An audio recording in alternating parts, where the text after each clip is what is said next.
오늘 하나님께 주신 은혜의 말씀은 계시록 2장 8절부터 11절까지의 말씀입니다. 요한계시록 2장 8절부터 11절까지의 말씀입니다. 하나님의 거룩한 말씀을 봉독해 드립니다. 서머나 교회의 사자에게 편지하기를 처음이요 나중이요 죽었다가 살아나시니가 가라사대 내가 내 환난과 궁핍을 아노니 실상은 내가 부요한 자니라. 자칭 유대인이라 하는 자들의 회방도 하노니 실상은 유대인이 아니요 사단의 회라. 내가 장차 받을 고난을 두려워 말라. 볼지어다 마귀가 장차 너희 가운데서 몇 사람을 옥에 던져 시험을 받게 하리니 너희가 10일 동안 환난을 받으리라. 내가 죽도록 충성하라. 그리하면 내가 생명의 면류관을 내게 주리라. 귀 있는 자는 성령이 교회들에게 하시는 말씀을 들을지어다. 이기는 자는 둘째 사망의 해를 받지 아니하리라. 아멘. 하나님의 말씀이었습니다. 오늘은 요한계시록의 7개 교회 중에 두 번째인 서머나 교회를 보게 됩니다. 이 주제의 제목을 저는 교회의 평가서 이렇게 한번 내려봤습니다. 하나님이 현대 교회에도 적응되는 모든 교회들이 갖고 있는 장점과 단점, 또 칭찬함과 꾸지름, 또 격려하는 것, 도전의 말씀들이 모든 교회들에게 주어진 것을 볼 수 있습니다. 2000년에 있었던 소아시아에 있었던 7교회들에게만 하시는 것이 아니라 현재에도 이러한 동일한 문제들을 삶에서 경험해 나가는 성도들과 교회들에게 성령님이 우리에게 다시 한번 깨닫게 하시는 말씀이라 믿습니다. 지난주는 우리가 에베소 교회를 봤는데요. 오늘은 서머나 교회를 봅니다. 계시록의 7교회 중에 유독히 빌라델비아 교회와 서머나 교회에만 꾸중이 없습니다. 오직 칭찬만 있습니다. 그러니까 에베소 교회와 서머나 교회는 어떤 면에서는 이게 좀 대칭되는 교회일 수도 있습니다. 에베소 교회는 교회도 컸습니다. 좋은 목회자들도 많았습니다. 그러나 서머나는 그렇지 않았어요. 사도행전에 서머나 교회를 세웠다라고 하는 기록도 없습니다. 그렇다고 서머나 교회가 작은 지역이냐? 아닙니다. 그러나 교회로서는 아주 볼품없는, 어떤 면에서는 형식도 어떤 모양도 조직도 없는 그런 어려운 교회입니다. 에베소 교회하고는 좀 대칭되는 그런 교회가 될 수 있겠습니다. 서머나는 에베소에서 북쪽으로 한 34마일 정도 떨어져 있는 도시입니다. 오늘날은 이즈밀이라고 불리는데요. 이 편지가 쓰여질 때의 서머나는 인구가 한 50만 정도 있었습니다. 다양한 민족들이 있는 국제화된 도시입니다. 운동 경기장이 많아서 2년에 한 번씩 정기적으로 올림픽 게임이 있었습니다. 또 향락 문화가 발달된 항구 도시이기 때문에 많은 목욕탕, 많은 극장, 많은 유곽이 있었습니다. 특별히 서머나 교회는 로마에 충성한 도시입니다. 그래서 로마 황제에게 큰 사랑을 받았던 도시입니다. 그리고 로마 황제 숭배가 시작한 곳이 서머나 도시입니다. 로마에게 이렇게 사랑을 받기 위해서 서머나 사람들은 신들의 공원이라는 걸 만들었습니다. 그래서 도시에 수많은 신들을 만들어 놓고 신들의 공원을 만들어서 결국에는 신들의 도시로 만들었습니다. 결국 서머나는 이교 문화와 종교의 집합처입니다. 크게 두 가지가 유명한데요. 이것은 황제 숭배와 함께 포도주가 아주 유명한 곳입니다. 그래서 바카스 축제, 술신의 축제가 있었던 곳이기도 합니다. 70년에 티토 장군에 의해서 유대인들이 다 예루살렘에서 쫓겨나가고 굉장히 많은 유대인들이 예루살렘을 떠나서 많은 로마 도시들마다 갔는데요. 특별히 서머나에는 많은 유대인들이 이주하고 거주했습니다. 그러니까 디아스포라 유대인도 있었지만 핍박을 피해서 간 수많은 유대인들도 있습니다. 또 믿음의 핍박을 피해간 유대인 크리스천들도 있습니다. 그런데 전통적으로 회당을 중심으로 있는 힘을 얻은 그 유대인들은 전통적인 유대인들입니다. 예수를 믿지 않는 사람들이에요. 마치 예수님을 거부한 유대인 집단들입니다. 근데 이 유대인들이 얼마나 그 도시의 시장과 총독의 사랑을 받았냐면 이들만은 황제를 숭배하지 않아도 될 수 있도록 허락을 받아놨습니다. 이들의 종교인 유일신 여호와를 섬길 수 있는 그 기회를 제공했습니다. 또 이거에 화답하기 위해서 유대인들은 최소한 1만에서 2만 달란트의 돈을 그 성원화 도시를 아름답게 하고 조직을 세우고 길을 닦는데 돈을 헌납을 했습니다. 그러니까 총독 입장에서 시장 입장에서는 유대인들이 아주 좋은 거예요. 그러다 보니까 주거니 받거니 하다 보니까 유대인들이 유대 크리스천들을 고소하는 것에 대해서 바로바로 즉각 그들을 핍박했던 것들을 볼 수 있습니다. 1만에서 2만 데나리온이면 거의 100만에서 200만 달러를 그 도시에 도네이트를 한 겁니다. 굉장한 것이죠. 여기 보면 지난주에도 봤습니다만 매 교회들마다 쓴 서신의 패턴이 있어요. 그 편지를 쓸 때마다 이야기하죠. 그 8절에도 보면 서머나 교회의 사자에게 편지하기를, 그리고 예수님이 어떤 분이냐면 처음이요 나중이요 죽었다가 살아나시니라고 얘기하고 있습니다. 이건 굉장히 중요한 것이에요. 왜냐하면 그 서머나 교회가 원체 많은 핍박 속에 순교를 당하는 일이 벌어지기 때문에 그들에게 죽도록 충성하라고 말씀하실 수 있는 분은 죽음을 경험하고 죽음을 극복하고 다시 살아나신 그런 주님이라고 이야기하고 있습니다. 그러니까 주님이 죽도록 충성하는 너희도 순교하기까지 최선을 다하고 믿음을 지키라고 하는 말을 할 때 당신이 그런 삶을 살았다는 것이에요. 그러니까 매 서신마다 교회에게 주는 편지마다 서두에 초두에 보면 주님이 어떤 분인가를 얘기하는 게 굉장히 중요합니다.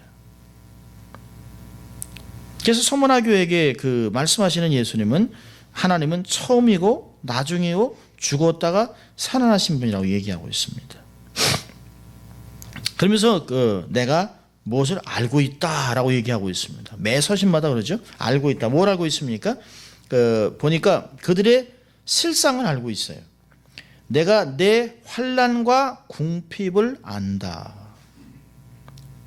또 뭘 알고 있습니까? 자칭 유대인이라 하는 자들의 회방도 알고 있다. 자, 그러면서 실상이라는 말을 두 번이나 쓰고 있습니다. 너희들이 정말 표면적으로는 이렇지만 내면적으로 실체는 그렇지 않다라 얘기하고 있습니다. 표면적으로는 너희들이 환난과 궁핍을 경험하고 있지만 사실은 실상은 원래 실체는 너희들은 부유한 자라고 얘기하고 있습니다. 너희들을 그렇게 핍박하는 유대인들, 자칭 유대인들, 그들은 사실은 유대인이 아니라 실상은 사단의 회당이라고 이야기하고 있습니다. 이런 것을 통해서 세상이 보는 것과 세상의 판단과 세상의 기준과 하나님이 보는 것과 하나님의 기준은 완전히 다르다는 것이에요. 사람들은 겉모양을 보고 판단하지만 하나님은 사람의 중심을 보고 그 마음에 있는 것들을 이야기하고 있습니다. 엄청난 핍박을 겪는 교회예요. 그래서 에베소 교회가 첫사랑을 버린 교회라면 서머나 교회는 첫사랑 때문에 핍박을 받는 교회입니다. 사랑을 지키고 믿음을 지키고 신앙을 지키기 때문에 대단한 핍박을 겪고 있습니다. 이 환란이라고 하는 단어는 참 재밌어요. 텔루스이라고 하는 단어는 감당할 수 없는 무게에 막 눌려 있는 거예요. 그걸로 오는 모습은 궁핍입니다. 푸토카이엔이라고 하는 그 헬라 단어는 구걸을 해야만 살 수 있는 거지 상태를 이야기하고 있습니다. 그러니까 성도들이 얼마나 어려움을 당하고 있는가를 이야기하고 있습니다. 이 서머나의 교회에 있는 그 서머나 교회가 당하는 그 어려움을 크게는 두 가지로 얘기하고 있는데요. 사실은 정부의 압박과 감시가 너무 심해요. 그러니까 인구가 50만이나 넘는 국제화 도시 항구 도시이기 때문에 고린도 교회만큼이나 향락 문화가 아주 발달한 곳입니다. 그리고 홍등가가 굉장히 발달한 곳이에요. 더군다나 포도주가 발달한 곳이기 때문에 흥청망청 어디 가나 좋은 포도주를 찾아다니는 사람이 굉장히 많습니다. 때가 되면 절기가 되면 수많은 사람이 좋은 포도주를 얻기 위해서 좋은 여인들을 만나기 위해서 연애를 하기 위해서 수많은 사람이 도시로 막 몰려듭니다.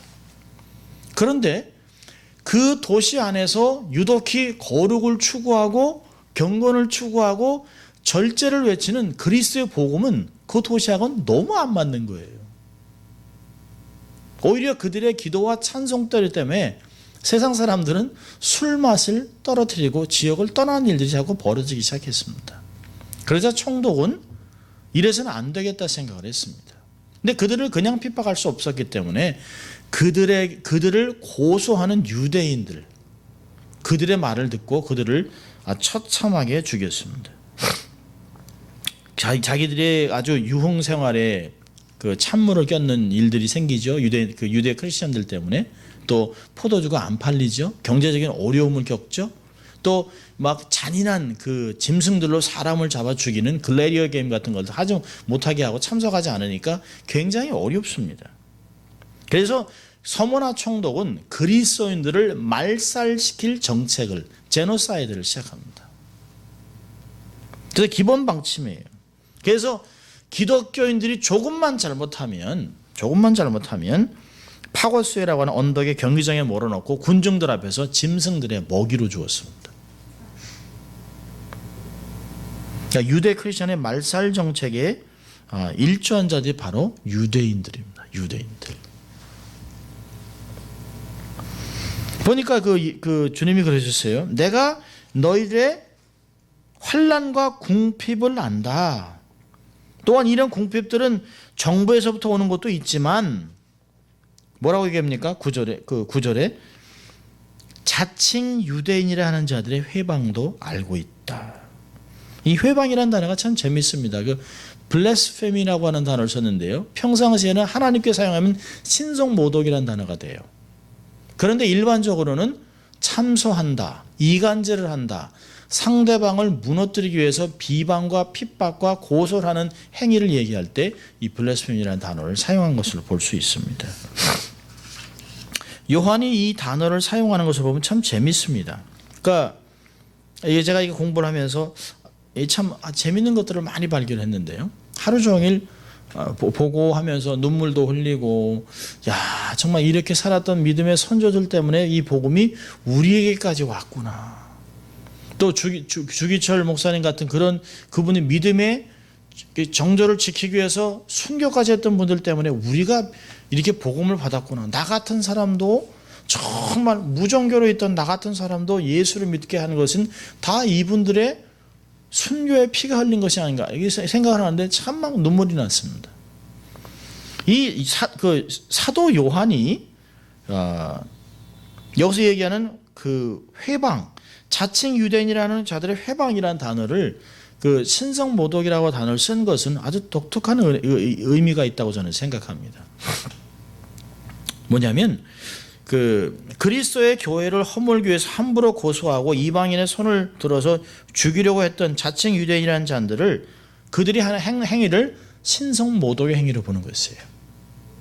마치 사도 사울이었을 때 막 그 기독교인들을 핍박하러 다닐 때 예수님이 빛 가운데 그를 만나서 사울아 사울아 왜 내가 나를 핍박하느냐. 그러니까 사울이었습니다. 주여 누구십니까? 나는 내가 핍박하는 예수니라. 거기서 사도 바울이 교회론이 바뀌는 거죠. 아, 교회는 건물이 아니구나.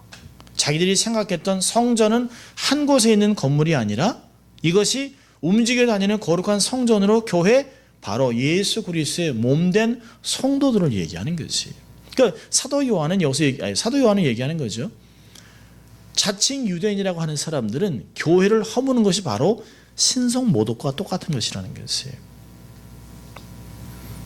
여러분, 신성모독에 대한 벌은 굉장한 것이에요. 하나님이 그들을 가만두지 않죠.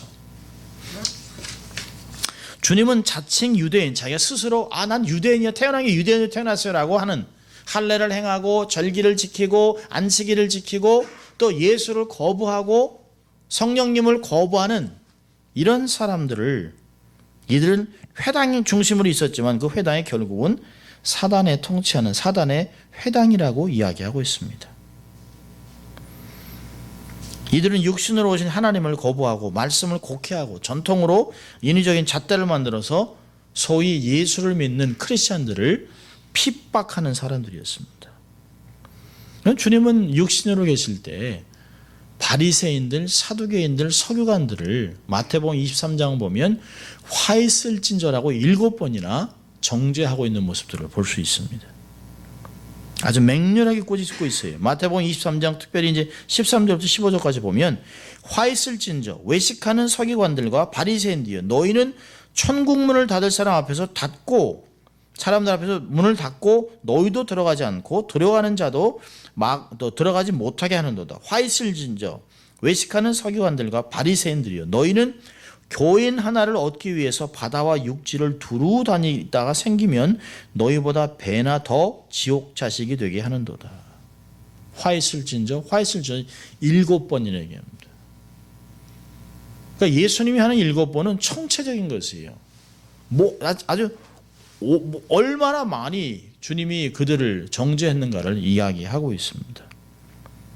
바울도 로마서 2장 17절부터 29절까지 보면 유대인의 완악함을, 표면적인 유대인의 완악함을 지적하고 있습니다. 좀 깁니다만 제가 읽어드릴게요. 로마서 2장 17절부터 29절까지 보면 유대인이라 칭하는 내가 율법을 의지하며 하나님을 자랑하며 율법의 교훈을 받아 하나님의 뜻을 알고 지극히 선한 것을 좋게 여기며 내가 율법에 있는 지식과 진리의 규모를 가진 자로서 소경의 길을 인도하는 자요 어둠에 있는 자의 빛이요 어리석은 자의 훈도요 어린아이 선생이라고 스스로 믿으니 그러면 다른 사람을 가르치는 내가 내 자신을 가르치지 아니하느냐? 도적질 말라 반포하는 내가 도덕질하느냐? 간음하지 말라 말하는 내가 간음하느냐? 우상을 가증히 여기는 내가 신사 물건을 도적질하느냐? 율법을 자랑하는 내가 율법을 범함으로 하나님이 욕되게 하느냐? 기록된 바와 같이 하나님의 이름이 너희로 인하여 이방인 중에서 모독을 받는도다. 내가 율법을 행한즉 할례가 유익하나 만일 율법을 범한즉 내 할례가 무할례가 되었느니라.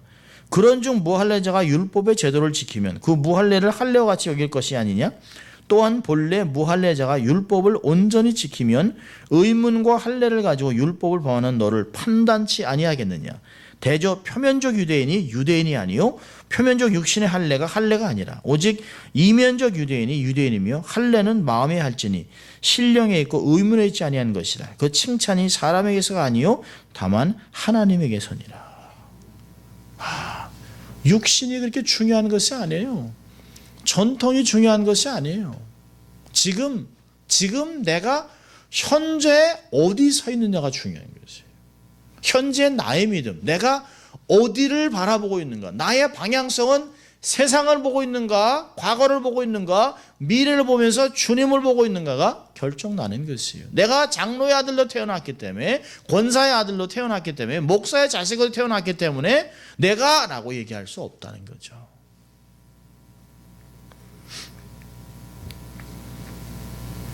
소위 율법을 가지고 있다는 사람들이, 하나님을 사랑한다고 하는 자들이 유대 크리스천들을 핍박하고 서머나에 있는 총독에게, 정부 관료들에게 그들을 팔아 넘기기 시작했습니다. 서머나 도시의 유대인들 가운데 그리스도에 대한 자들 때문에 이들이 위기의식을 느낀 것이에요.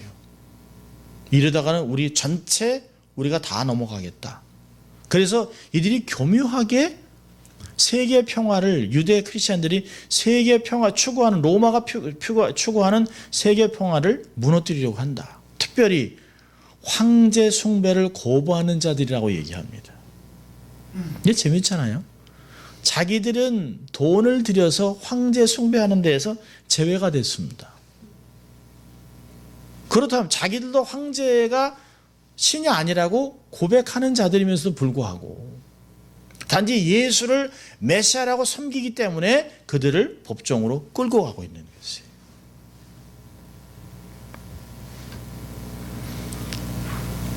그러니까 그 도시의 경제나 문화나 이 유흥이나 환락이나 이런 데 세금을 많이 걷어서 정말 흥청망청 쓰고자 싶었던 총독들은 이게 얼마나 감사해요.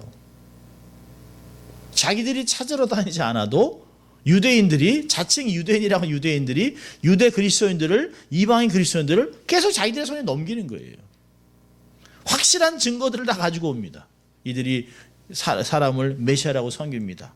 로마 사람들이 받을 수도 없는 법을 전합니다. 이거는 로마 전체 근간을 흔들어 놓는 것입니다. 황제 숭배를 거부합니다. 있을 수 없습니다. 이들의 왕은 예수라고 하는 사람입니다. 황제가 아닙니다. 완전히 그냥 그들의 수족을 묶어서 완전히 넘겨버렸습니다. 근데 놀라운 것은 주님이 뭐라고 얘기합니까? 정부와 자칭 유대인을 조종하는 것은 그들이 아니라는 것이에요. 그들 뒤에는 사단이요 마귀라고 이야기하고 있습니다. 여기 9절에 쓰고잖아요. 9절에 사단의 회라. 10절에는요. 내가 장차 받을 고난을 두려워하지 말라. 볼지어다 마귀가. 결국은 이들을 사용하는 것도, 이들을 들어서 세상의 권력에 넘겨주는 것도 결국은 마귀가 하는 짓이라는 것이에요. 교회에 핍박을 주는 것은 사단이 사람을 들어서 사용하고 있다라고 얘기하고 있습니다. 성경에도 보면 그러잖아요. 예수를 팔 생각을 가롯 유다의 마음에 넣었다. 요한복음 13장 2절에 얘기하고 있습니다.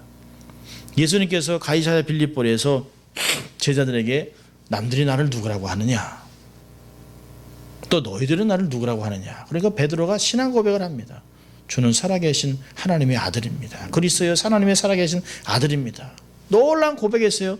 자, 이건 하나님이 내게 주셨구나, 하나님이 주신 계시구나 라고 하면서 그때부터 예수님이 쫙 순환 예고를 합니다. 그러니까 주님 그리하지 마십시오 하고 줄을 딱 붙잡고요. 사실 원문으로는 주님을 꾸짖습니다. 아니 잘 나가다 왜 그런 얘기 하십니까 주님? 그러니까 베드로가 주님을 그러지 마세요 이게 아니에요. 아니 왜 잘 나다가 초치세요? 지금 가만히 있으면 왕 되는 건데. 그러니까 주님이 사단아 물러가라. 너는 인간의 생각을 하고 있다라고 얘기하고 있습니다. 그런 걸 보면 우리가 에베소 6장 12절에 봤던 것 같이 우리의 씨름은 혈과 육에 대한 것이 아니요 정사와 권세와 이 어둠의 세상 주관자들과 하늘에 있는 악의 영들에게 대함이라. 너무나 맞는 것이에요. 여러분 사단이 얼마나 교묘하게 사회 조직을 들어서 크리스천들을 핍박하는지 몰라요. 그 당시에 서문화 사람들은 대부분 장사를 했습니다. 아주 소규모의 장사를 하는데요. 이들이 그 지역 상인 조합에 가입을 해야 합니다. 먹고 살려면. 상인 조합에 가입을 하면 어느 정도 먹고 살 수 있는 기회가 생겨요. 물건도 떼주기도 합니다. 물건을 싼 가격으로 대주기도 해요.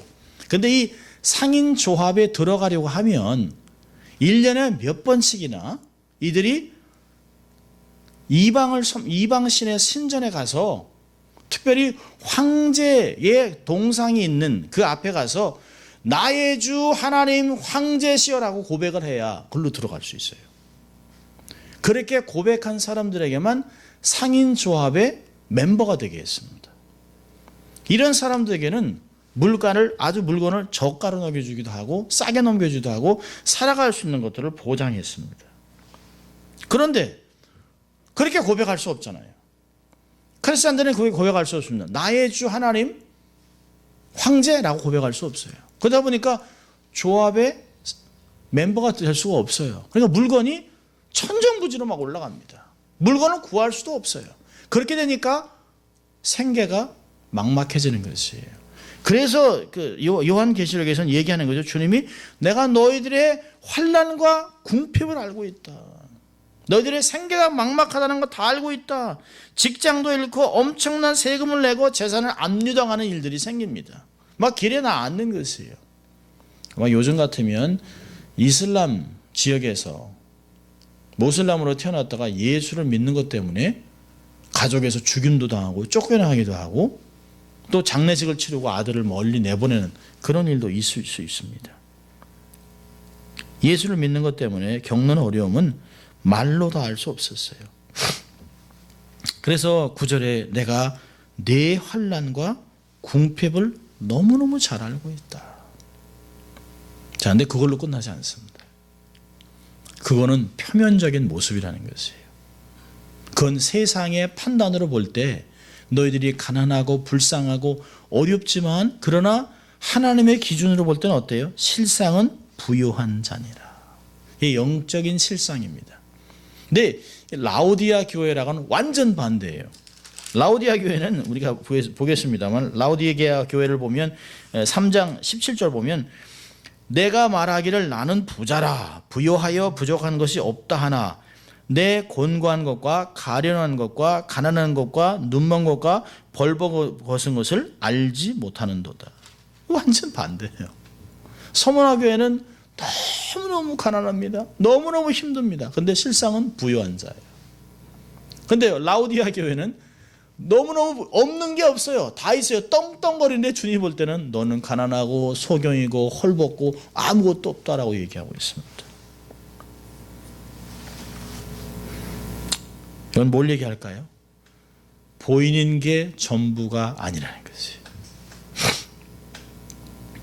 서문화 교회 입장에서는 너무너무 가난하고 힘들고 정말 우리가 믿음 때문에 이렇게 사는 것 주님이 아실까? 주님이 정말 아실까? 근데 주님이 다 알고 있다는 것이에요. 너희들은 정말 가난한 자가 아니라 너희들에게 하나님이 쌓아놓은 상급 현세에 받지 못하는 것을 내세에 받을 것 너희들 때문에 주의 이름 때문에 핍박받은 모든 것에 대해서는 위로와 격려와 상급이 셀 수 없이 쌓여 있다는 것이에요. 영적으로 너희는 정말 부유한 자라고 주님이 이야기하고 있습니다. 눈으로 볼 때는 아무 찬양할 것도 없어요. 드러낼 것도 없어요. 건물도 없어요. 장소도 변변치 않아요. 아무것도 없어요. 그런데 주님은 그것에 연연하지 않습니다. 여러분 기억하세요. 우리가 큰 교회를 짓고 소위 막 성전 건축을 해가지고 막 어마어마하게 진다고 해서 주님이 기뻐할까요? I don't know. 고린도전서 10장 31절에서는 먹든지 마시든지 무엇을 하든지 다 하나님의 영광을 위해서 하라. 하나님의 영광은 큰 데 있지 않아요. 작은 것, 내가 쉽게 취급할 수 있는 그런 것, 드러내지 않지만 내 삶에서 존재감을 가지고 주를 위해 살아가는 그 모습에 하나님이 영광을 거두신다는 것이에요. 세상적으로 보면 아무 소망도 앞날의 밝은 미래도 보이지 않는 교회고 한없이 연약한 교회였지만 주님은 부유한 자라고 얘기하고 있습니다. 여러분 어떤 것이 필요할까요? 주님의 평가가 필요한 것이에요. 주님의 평가가 진짜예요. 주님이 나에게 내리는 성적표, 영적인 성적표, 영적인 평가가 그게 중요한 것입니다. 많은 사람들에게 사랑받고 존경받는다 할지라도 하나님이 나 너 모른다 그러면 끝나는 거죠. 마태복음 7장에서 이미 말씀하셨잖아요. 21절부터 주여 주여 내가 주를 위하여 선지자 노릇도 하고 병도 고치고 여러 가지 사역도 하고 많은 일 했습니다. 근데 주님이 나 너 몰라 그런다는 거죠. 근데 주님은 정말 소자에게 물 한 그릇 주고 정말 작은 거 한 것을 다 기억하잖아요. 주님의 평가는 우리의 작은 것에 있습니다. 하찮은 것에 주님이 우리의 삶을 들여다보고 평가를 내고 있습니다. 여러분 사람들은 다 큰 것은 잘합니다. 드러나는 것들은 다 열심을 냅니다. 그러나 보이지 않는 것, 프라이빗한 삶. 여러분 삶이 언제 무너질까요? 내 프라이빗한 삶에서 마음에서 무너지면 삶이 무너지기 시작하는 거예요.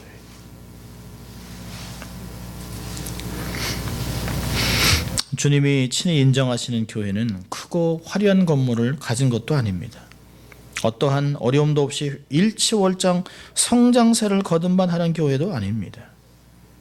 주님이 정말 인정하는 교회는 심령의 가난으로 주님만을 붙잡고 있는 교회입니다. 정말 가난한 마음으로 주님, 우리가 내놓고는 아무것도 없지만 내가 주님만 붙잡고 삽니다. 주님 말씀이라면 가라는 데 가고 하라는 걸 하고 금하는 거 금하고 주의 말씀대로만 살겠습니다. 주님 어려워도 내가 주님의 고난을 동참하겠습니다. 주의 고난을 내 육체에 이루겠습니다라고 하는 사도 바울의 고백들 우리의 삶의 고백이 되어야 되는 것이죠. 여러분 주님이 이러한 교회에게 두 가지 도전을 하고 있습니다. 에베소 교회에서는 생각하고 회개하고 처음 행위를 가지라라고 했다면 서문화 교회에는 두 가지 얘기합니다. 두려워하지 말라, 죽도록 충성하라. 두 가지를 얘기하고 있습니다. 10절 보니까 장차 받을 고난을 두려워하지 말아라. 여러분 서문화 교회에서는 얼마나 기가 막혔을까요? 지금까지 막 피를 흘리고 살면서 간신히 살았습니다. 정말 거지같이 살았습니다. 먹을 것 하나 없어가지고 막 콩도 하나 나눠가지고 먹으면서 자식들에게 그냥 입에 풀칠도 할 수 없는 그런 믿음 때문에, 그렇다고 아이들이 아빠 우리 그냥 한번 그냥 신앙 고백하지 말고 그냥 가서 빵 얻어 먹을까라고 할 때 안 돼! 라고 했는데 편지가 도착했습니다. 편지가 도착해서 다 읽을 때 서문화 교회 교인들이 와 처음이요 나중이요 죽었다 살아나신 이가 말씀하신다. 내가 너희들의 고난과 궁핍을 알고 있다. 막 기가 막힐 거 아니에요. 이야 주님이 이제 뭐 어떤 말씀 하실까. 지금 자기들을 막 정죄했던 자칭 유대인들 사단의 회니라 여기까지는 막 기가 막힌. 야 주님이 다 알고 있어. 이제 막 뒤집어 놓겠다. 이게 막 반전을 기억하고 있는데요. 느닷없이 한다는 얘기가 죽도록 충성해라. 사실은 그들이 기도했던 건 뭐예요? 야 이제 고난 끝난 거 아니었어? 이게 뭐야? 더 큰 고난이 오는 거야? 그래서 주님은 그러고 있어요. 더 큰 고난이 온다는 거예요. 너희들이 이런 고난보다 더 큰 공식적인 고난이 올 것이라고 얘기하고 있습니다. 맞지요? 지금까지는 게임도 아니에요. 이제 진짜 게임에 들어가는 거예요. 진짜 전쟁에 들어가는 거죠. 진짜 고난에 들어가는 것이에요. 이게 얼마나 청천벽력의 말씀입니까? 만약에 편지가요. 야 이제 로마가 끝난다. 다음 멸망한다. 너희들이 이제 수고했다. 너희들이 잃어버린 모든 거 믿음 때문에 나 때문에 잃어버린 모든 거 날짜를 계산해서 다 갚아주겠다. 이래야 사실 서신이 되는 거 아니에요? 우리도 사실 그런 거 원하잖아요. 막 고난 중에 고난 다 해야지 열심히 땀 뻘 뿌리고 막 하게 왔는데 수고했어. 이제 조금 더 큰 일을 해봐. 얼마나 힘들겠어요. 근데 주님이 이들을 알아요. 내가 장차 받을 고난을 두려워하지 말아라. 그건 뭐죠? 내가 너희들을 검증했다. 이 얘기는 뭘까요? 내가 너를 믿는다. 주님이 말씀하신 건 뭐냐면 서문하야 내가 소아시아의 마지막 보른이라 얘기하는 것이에요. 여러분 주님이 두려워하지 말아라 얘기할 때는 특별한 목적을 갖고 와서 얘기합니다. 성경을 보면 많이 그래요. 이사야 41장 10절을 보면 두려워 말라 내가 너와 함께함이니라 놀라지 말라 나는 내 하나님이 됨이니라 내가 너를 굳세게 하리라 참으로 너를 도와주리라 참으로 나의 의로운 오른손으로 너를 붙들리라.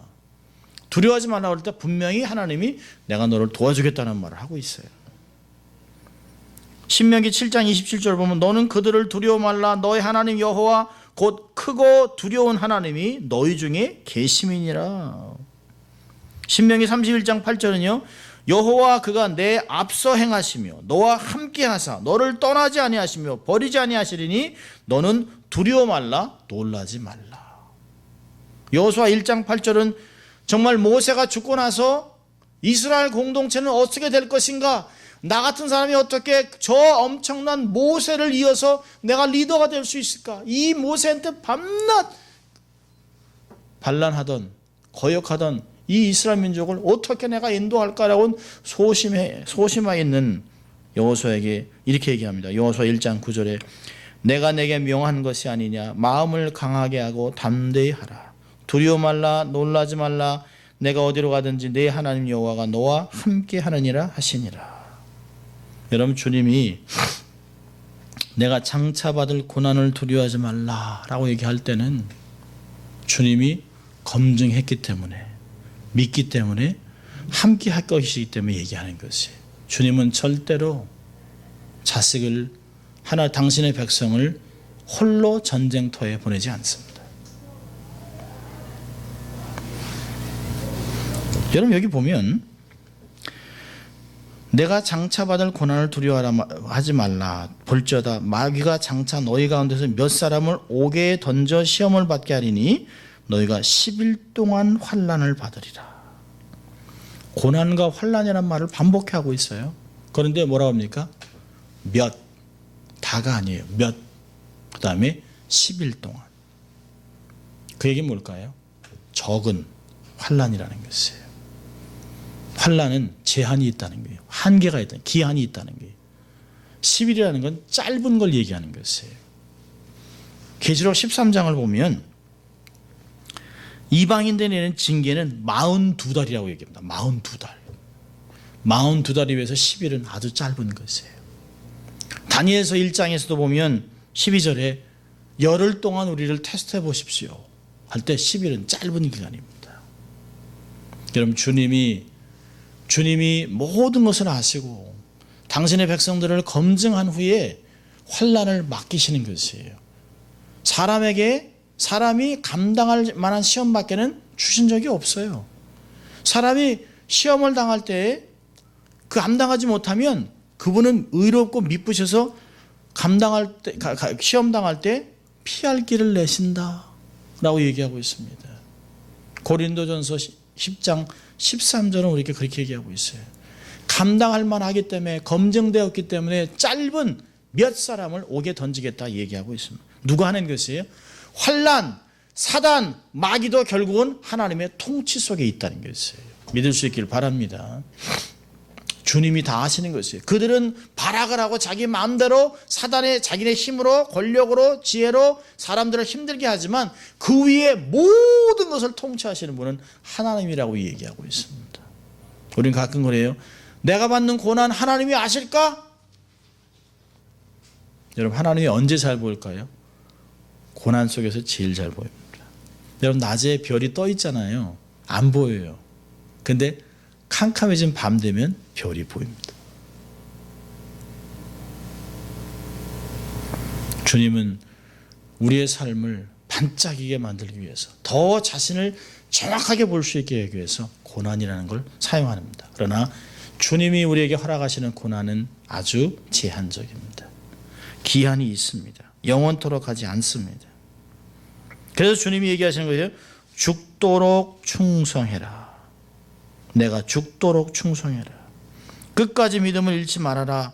나를 신뢰하거나 순교를 각오해라. 그럼 주님이 이걸 읽으면서 막 눈물 나요. 주님이 야 최선을 다해봐 그랬겠을까요? 아니요. 주님 눈에는 눈물이 막 고이겠죠. 야 잘해봐라. 내가 너와 함께한다.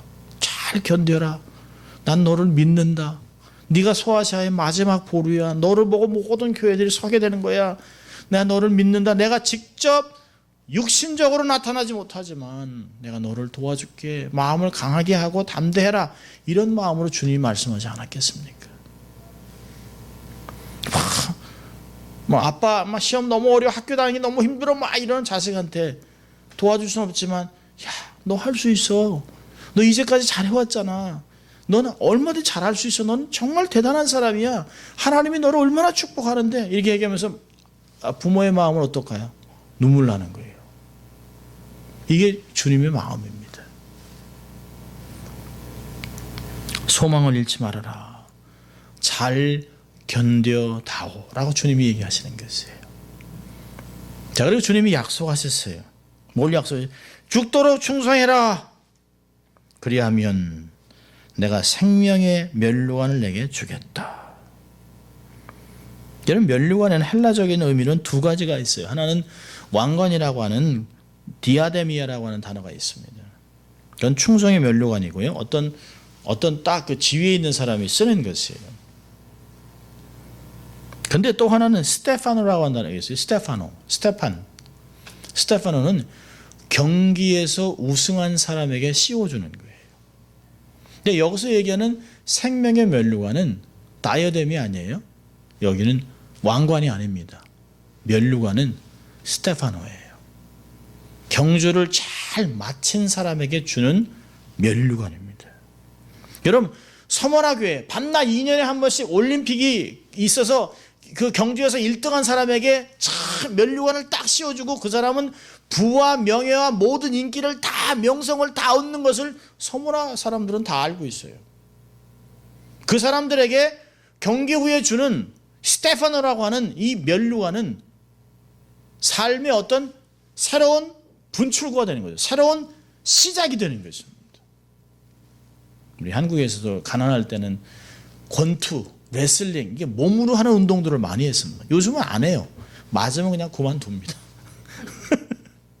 옛날에 막 이거 해서 이겨야 먹고 사는 거 아니에요. 금메달 하나 따야 평생 먹고 사는 것이에요. 어떤 그 사람은 정말 태릉 선수촌에 가서 그제서야 제대로 된 음식을 먹었다는 거 아니에요.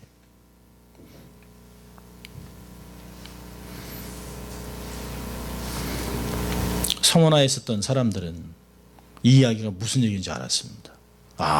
그 경기가 끝나면 수많은 사람들 환호와 막 사랑을 받고 존경을 받는 그런 하늘나라의 인물이 되겠구나. 하나님이 직접 내게 생명의 면류관을 씌워주겠구나 하는 것들을 알고 있습니다.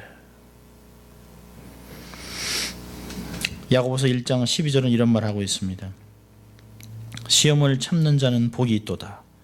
이곳에 옳다 인정함을 받은 후에 주께서 자기를 사랑하는 자들에게 약속하신 생명의 면류관을 얻을 것임이니라. 이 생명의 면류관을 얻을 걸 생각하니까 고난을 견디는 것이에요. 조금만 더 뛰면, 조금만 더 하면 땀이 나고 막 죽을 것 같지만 조금만 더 뛰면, 이걸 마치면, 잘 끝내면 생명의 면류관이 있다라고 하는 것을 알았던 것이에요.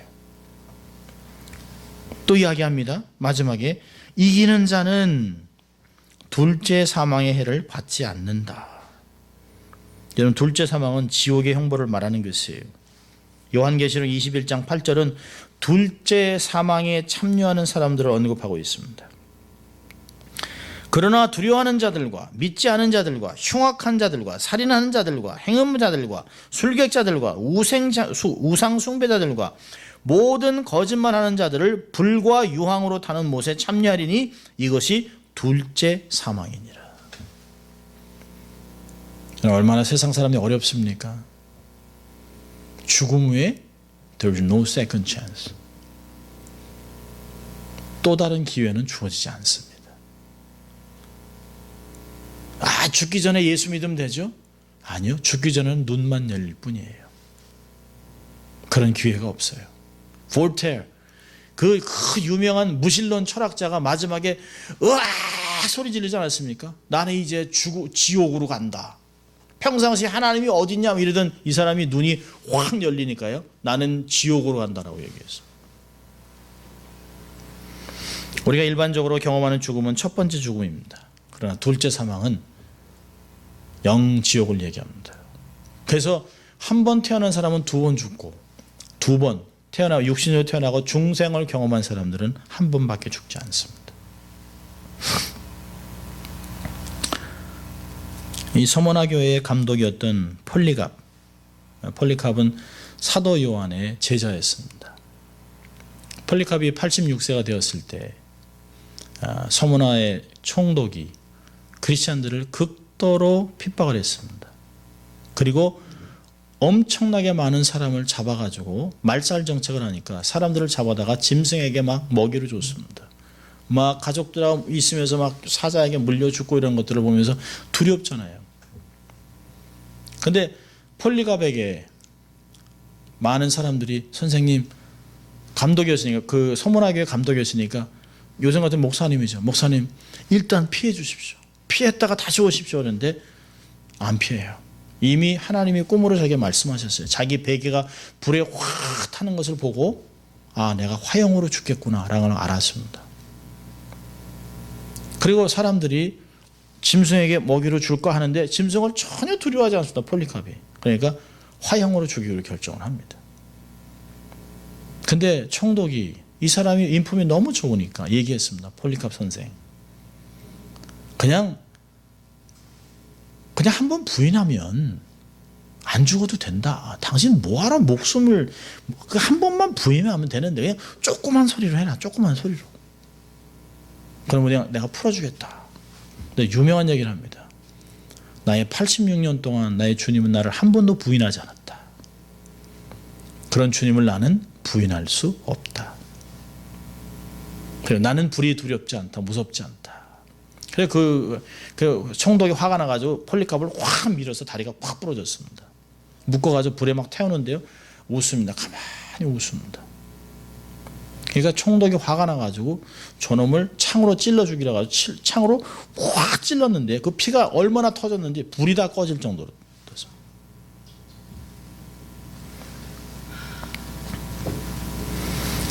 그러면서 그 총독에게 이렇게 마지막으로 고통 속에 이렇게 얘기했습니다.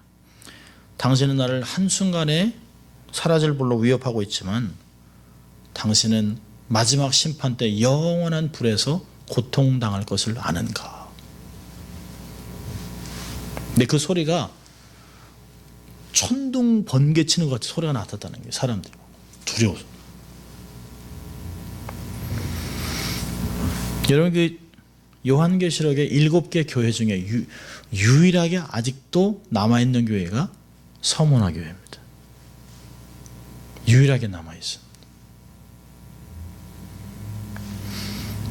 지금 현재 인구 250만 명인데요. 터키에서 세 번째로 큰 도시입니다. 근데 거기가 방문하면 우리도 한번 가보겠습니다만 주님께서 칭찬했던 서문화 교회가 있답니다.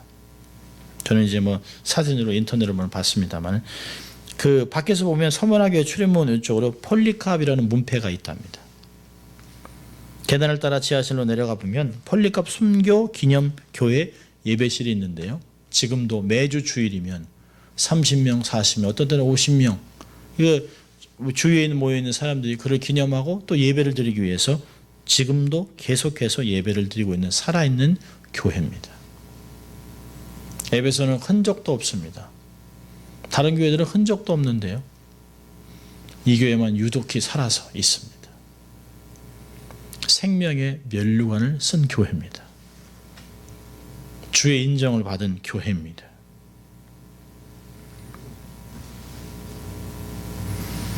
아직도 2000년 동안 살아있는 교회라는 것을 생각하면 마음이 뭉클해지는 것이죠. 교회가 10년, 20년, 요즘은 100년 된 교회도 무너집니다. 한국에서 역사가 있는 110년 된 교회가 교회 분란으로 교회가 무너졌습니다. 전통을 자랑할 때가 아니에요. 100년 무슨 100년이겠습니까? 10년, 20년 되면 교회가 사라지는 교회가 세상에 수두룩합니다. 고난을 견디지 못해요. 궁핍을 견디지 못해요. 세상의 판단을 견디지 못해요. 뿔뿔이 흩어지고 교회가 문을 닫습니다.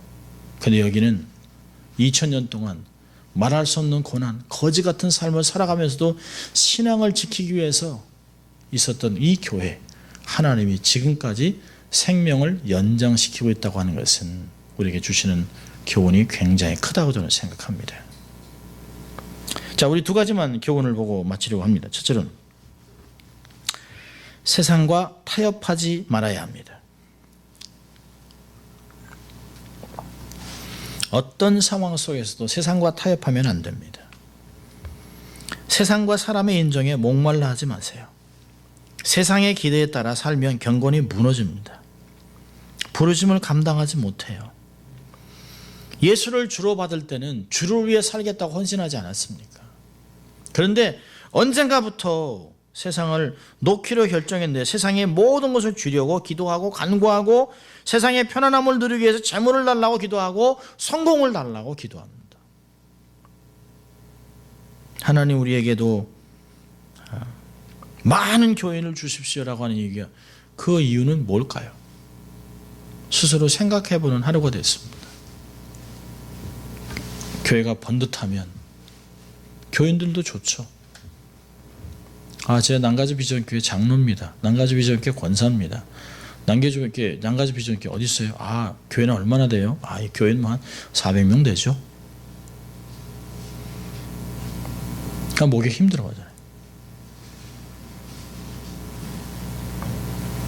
정말 내게 주신 것에서 최선을 다하고 빛과 소금이라는 존재감을 가지고 삶을 살아가면서 아무리 힘들고 어려워도 세상적인 것을 가지고 타협하지 않으려고 살려고 하는 모습들이 정말 있는가?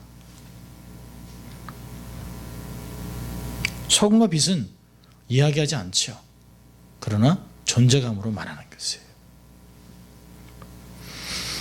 그분의 본을 따라 고난을 견디십시오. 그러면 반드시 면류관을 주실 것이에요. 타협한 자들에게는 면류관이 없습니다. 타협한 자들에게는 흔적마저 사라져버렸습니다. 생명의 면류관, 의의 면류관, 영광의 면류관을 기대하면서 타협하지 마십시오. 우리는 그런 사람들입니다. 타협이 없는 신앙. 두 번째로는요, 임마누엘을 기억하십시오. 나는 혼자가 아닙니다. 주님이 함께 하세요. 때를 따라 돕는 은혜를 주시겠다고 히브리서 4장 16절은 얘기했습니다. 우리가 쓸 모든 것을 부족하지 않게 공급하겠다고 빌립보 4장 19절은 얘기했습니다. 세상 끝날까지 너와 함께 하겠다 마태복음 28장 20절은 얘기했습니다. 그리고 그것은 영원토록 지금까지도 유효한 것입니다. 세상에서 가장 큰 축복이 뭘까요? 하나님이 함께하는 것이에요. 요셉을 성경이 얘기했잖아요. 요셉이 형통한 게 뭐예요? 요셉이 하나님이 요셉과 함께함으로 그가 형통하였더라. 감옥에서도 요셉이 하나님이 요셉과 함께함으로 그가 형통하였다라고 얘기하고 있습니다. 하나님이 함께하는 삶, 그것이 바로 형통의 삶입니다. 하나님이 함께하는 삶, 그것이 영원한 삶입니다. 하나님이 함께하는 삶, 그것이 세상에서 값진 인생이 되는 것입니다. 임마누엘을 경험했던 교회, 임마누엘을 드러냈던 공동체, 임마누엘을 누리는 가정, 개인의 삶을 살아간다면 세상에서는 어디서도 외롭지 않습니다. 사이즈하고는 상관이 없어요. 사람이 얼마나 모이든 그건 중요한 것이 아닙니다. 어렵죠. 저희 교회도 작으니까 어렵죠. 그러나 서모나 교회만큼 하겠습니까? 우리가 어려워도 폴리갑같이 어려움을 당하겠습니까? 적어도 신앙 때문에 불에 타 죽거나 화장하고 수장하고 칼에 찔려 짐승에 먹이로 주지는 않습니다. 그렇다면 내게 감당할 만한 것만 주신 그 주님 앞에 감사하고 정말 주님과 동행하는 인생을 살아가는 여러분 될 수 있기를 주의 이름으로 축원합니다. 기도하겠습니다. 하나님 감사합니다. 오늘도 서문화 교회를 통하여 우리가 어떤 삶을 살아가야 될지 말씀해 주시고 도전하신 주님 감사합니다. 하나님 어떤 때는 우리가 하나님이 우리의 삶을 정말 아실까라고 하는 의심도 생기지만 주님이 모든 것을 알고 있다. 세상의 평가가 아닌 하나님의 불같은 눈으로 우리의 삶을 평가해 주시는 주님 감사합니다. 그리고 우리의 삶을 영위하고 인도하시는 주님께 감사하고 그래서 어떤 어려움 속에서도 고난을 두려워하지 않고 죽도록 충성하여 생명의 면류관을 쓰는 우리 모든 교우들이 될 수 있도록 하나님 축복하여 주시옵소서. 감사하고 예수님 이름으로 기도합니다. 아멘.